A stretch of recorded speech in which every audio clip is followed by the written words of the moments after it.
আকাশ থেকে রক্তের বৃষ্টি। হ্যাঁ, এটি সত্যি ঘটনা। বর্ষাকালে আকাশ থেকে জল ঝরবে, এটা স্বাভাবিক। কিন্তু যদি দেখেন বৃষ্টির রং রক্তের মতো লাল, তাহলে কেমন হয়? হ্যাঁ, ২০০১ সালে কেরলের কিছু অংশে এবং পরবর্তীকালে শ্রীলঙ্কার এমনই ঘটনা ঘটেছিল, যা মানুষের মনে হুলস্থুল ফেলে দেয়। জামাকাপড় থেকে শুরু করে গাছপালা সব রক্ত লাল জলে ভিজে একাকার। প্রথমে রটে যায় যে কোনো উল্কাপাতের ফলে বা ভিনগ্রহী কোনো কারণে এমন হচ্ছে।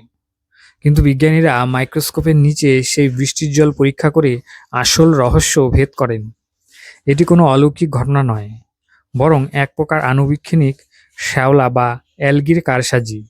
এই শ্যাওলার রেণু বাতাসে প্রচুর পরিমাণে মিশে মেঘের জলের সঙ্গে বিক্রিয়া করে লাল রং ধারণ করে।